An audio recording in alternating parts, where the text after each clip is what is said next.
Caitlin Clark is going to be even better coming into the season. Just look at her arms, for God's sake. Look at how much bigger her arms are. Seeing just how big Caitlin Clark has gotten. Just how much more built Caitlin Clark is now than she was a couple of years, or not even a couple of years ago, a couple of months ago. Like 7 or 8 months ago, how skinny Caitlin Clark was compared to what she is. Picture this. The moment Caitlin Clark steps onto the basketball court, the entire arena seems to hold its breath. Critics once whispered that she was too small, too frail, or simply not built for the unforgiving physicality of the WNBA. But what if all those doubts only serve to fuel the fire that's transforming her into the most unstoppable force the league has ever seen?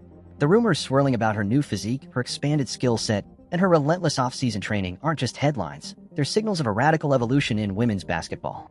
In the early days, few players generated as much chatter as Caitlin Clark. She had that lethal shooting range. Some said it stretched to the parking lot, and a passing vision that turned heads the moment she arrived. Yet for all her gifts, there was one looming question. Was she physically robust enough to survive the relentless pounding of a professional season? Detractors zeroed in on her slender build, pointing out how bigger, tougher defenders might wear her down night after night. At first, even fans who adored her highlight reels felt a gnawing sense of uncertainty. Sure, she could launch three-pointers from distances that left jaws on the floor, but could she stand tall in the paint when a forward twice her size decided to knock her off balance? Skeptics cited the demands of the WNBA, players with years of experience delivering elbows, setting bone-rattling screens, and living in the trenches of the post. Some insisted Caitlin Clark was in for a rude awakening, predicting that her greatest weapon, that fearless style of play, would eventually collide with the wall of physical reality. It didn't help that a few high-profile voices lent their skepticism to the conversation. Geno Auriemma, a legendary figure in women's college basketball, at best, this kid's in for a rude awakening. And they all jumped over her, but they didn't read the whole thing that she said. But nobody's printing. You know, Diana Taurasi was right. This kid's on the wrong team. She's got the wrong skill set to handle the physicality of that league. And she's a rookie. And if you're a WNBA player, if you're any kind of player. Through subtle shade in interviews, hinting that Clark might need a reality check once the big bodies of the WNBA converged on her. His attitude wasn't lost on fans. People started dissecting every word he said, reading between the lines, and wondering if he was implying that Clark's success at the college level would never translate if she couldn't handle the hits. On social media, highlight clips of her draining deep threes were juxtaposed with comments calling her too frail or not built for contact. Pundits repeated on talk shows, "She's great, but does she have the frame to take those daily bumps?" Each remark felt like a small jab to Clark's reputation, but also an unintentional dare. Viewers began to ask, would this challenge crush her or ignite something we hadn't seen yet? Despite the speculation, Caitlin stayed mostly quiet, letting her game speak for itself on the court. If the seeds of doubt were planted by outsiders, Clark was watering them from within, determined to see them bloom into a fierce resolve. She didn't publicly clap back at Geno or any other critic in a big dramatic way. Instead, she stored every comment in the back of her mind, allowing each to fuel the competitive storm building inside. Clark's rookie season offered a taste of just how rough the WNBA could be. Defenders didn't merely step into her path, they actively looked to knock her off it. In one viral clip, an opposing guard set a screen so hard on Clark that some fans claimed it bordered on reckless play. In another game, arms flew and bodies collided while she attempted to push the ball up the floor. The physical contact was incessant. Yet something fascinating happened each time she went down. She got back up. No exaggerated drama, no confrontation, just a steely-eyed determination to carry on. Viewers tuned in, expecting to see her crack under pressure, but they got the opposite. Clark popping off the floor, shaking off the impact, and drilling her next shot as though nothing had happened. The narrative that she would crumble if rattled by more experienced players began to weaken.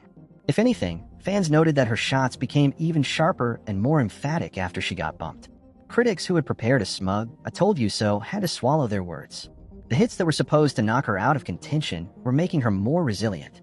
People started referring to her as the unbreakable guard, a player with enough grit to handle the hardest screens and the craftiness to escape the most suffocating traps. Of course, this didn't come without scars. Caitlin ended up with her share of bruises and battle marks, physically and emotionally. There were nights she left the arena gingerly icing her arms or shoulders, and plenty of mornings where she woke up feeling the aches from the previous game. But for her, each ache was a reminder of lessons learned, of angles to avoid, of new ways to protect the ball, of how to position her body in the paint so she didn't get clobbered as easily. The pounding was real, and any illusions she might have had about the league being a cakewalk disappeared by the halfway mark of the season. Still, she wore each hit like a badge of honor.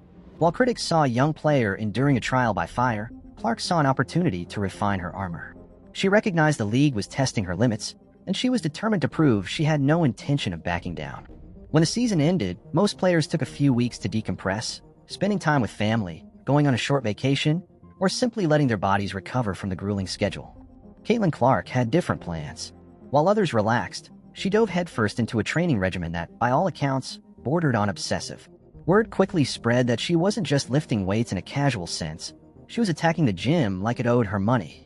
Strength coaches noted her focus on building not just biceps or quads, but functional strength across her entire frame. She worked on core stability to hold her ground against stronger defenders, tackled agility drills to improve lateral movement, and built power in her legs to absorb contact without losing speed. Quietly, short video clips began to circulate. Someone caught her on camera doing weighted squats well past the point of exhaustion. Another clip showed her practicing dribble drills with heavy resistance bands strapped around her waist. Fans started calling it the Project Bulk Up, joking that she might show up looking like a bodybuilder. Others speculated she was making herself unguardable. And then, a single picture set social media on fire. Caitlin Clark standing beside a fellow athlete, her arms looking visibly more defined than they ever had before. Suddenly, the comments about her being too frail seemed outdated. Even sports analysts who initially doubted her started to sense a shift. Some labeled it a turning point for women's basketball, claiming that Clark's refusal to be pigeonholed as a fragile shooter was a model for future generations. She wasn't giving up her signature long-range bombs. She was pairing them with a dose of brute force so defenders couldn't simply push her around. More than just a physical change, it was a mental shift. When she first arrived in the league, she was relying on her proven skill set, shooting, passing, and a knack for reading defenses. Now she was looking to expand beyond that comfort zone. She reviewed game footage of herself getting slammed, pinpointing exactly how defenders exploited her smaller stature. Each frame served as a reminder of where she needed to improve, and she hit the gym with renewed vengeance to shore up every weakness. Friends say that when she wasn't in the weight room, she was devouring film, analyzing the best shot blockers and perimeter defenders in the league. She learned new ways to adjust her body mid-drive, ensuring she'd maintain her balance upon contact. People close to her remarked on how she woke up earlier and trained longer, sometimes doing 2 or 3 intense workouts in a single day. The rumors swirling on social media about her massive gains weren't just hype. They were glimpses into a transformation so thorough that it promised to alter the way teams would scout her going forward. And sure enough, the next time she appeared in public, jaws dropped at the difference in her physique. When preseason media day rolled around, the buzz about Caitlin Clark's new build reached a fever pitch. Everyone wanted to see if the off-season hype was real or just another social media illusion. To put it mildly, it was real. Standing in front of cameras, Clark looked not only leaner, but also noticeably more muscular. Her shoulders had a new definition, and the confidence in her posture spoke volumes. But the most startling change wasn't visible in photos alone. It appeared when she started playing scrimmage games. In one memorable practice session, she drove straight at a well-known defensive specialist, bumped hips at full speed, and still finished the layup without being knocked off balance.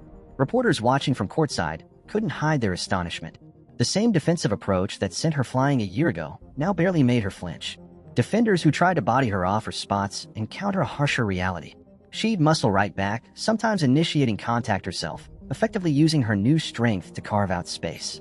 The typical strategies, intense double teams, physical traps, full court pressure, still happened, but Clark navigated them with a newfound calm. It was as if she had downloaded all of last season's data on how teams like to rough her up, and she was unveiling an upgraded operating system designed to nullify every move they threw at her. Her passing game also underwent a striking evolution. Because she could hold off defenders more effectively, she created angles that didn't exist in her rookie year. She'd pin a defender with her hip, spin away, and zip the ball to a cutting teammate. Fans watching these practice highlights started murmuring about her turning into a one-woman offense, capable of either bulldozing her way to the rim or dissecting the defense with pinpoint assists. Even coaches who once questioned her durability began to concede that they might have underestimated her. The talk around her no longer revolved around whether she could handle contact, but how teams could handle her. The entire dynamic had flipped.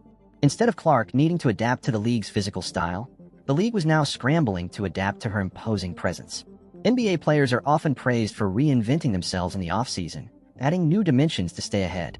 In Caitlin Clark's case, it happened in a single summer, causing a ripple effect that will be felt across the WNBA. And there was still an unanswered question looming. How would those old critics respond when she squared off against the toughest defenders, now armed with enough strength to hold her own? With a new season just around a corner, all eyes turned to Geno Auriemma's previous remarks. He had once suggested that the league would overwhelm Clark physically, casting doubt on whether she could endure the day-to-day grind of WNBA-level contact. Headlines revisited his soundbites, reigniting debates about whether his take was fair or just a product of old-school thinking. Players who once relished matching up against her for an easy physical advantage no longer saw it as an appealing assignment.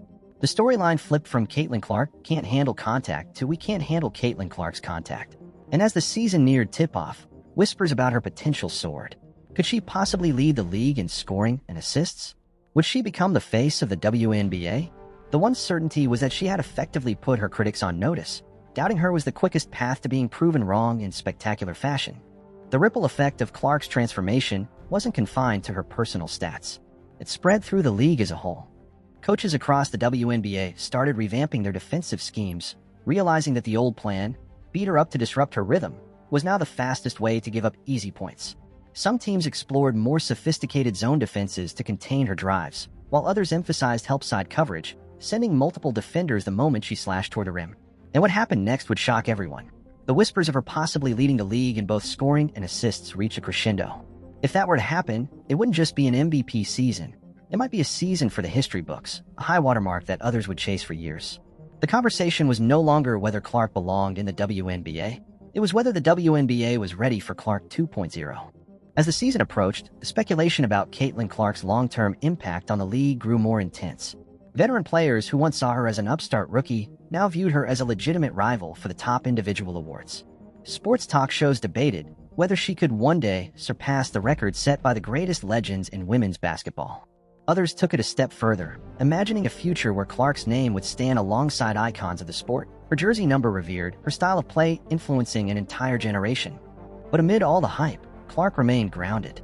Those close to her described a player who hadn't lost sight of the basics, hitting the gym, reviewing game film, and working tirelessly to add layers to her game. The noise around her could have been overwhelming, but she treated it like she treated the defenders last season, absorbing it, learning from it, and using it to fuel the next phase of her evolution.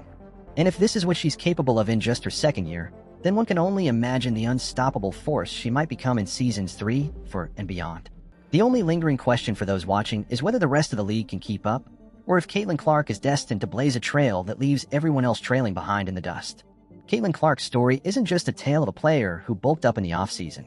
It's the saga of someone who took the world's doubts and used them as a blueprint for transformation, combining skill, determination, and raw tenacity to become a force that redefines her sport.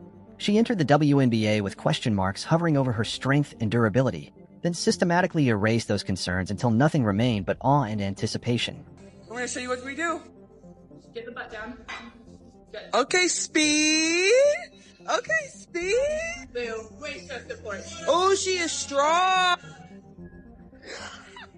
All right, guys, that's our lift. We are strong. Okay, we're actually strong. Now it's your turn to dive in and share your thoughts. Do you see her snagging the MVP sooner rather than later? Will she become the first to average a double-double in points and assists across an entire season? Or perhaps she's on track for even bigger legends to come. Whatever the case, one thing's certain, Caitlin Clark has arrived, and the entire basketball world is on notice.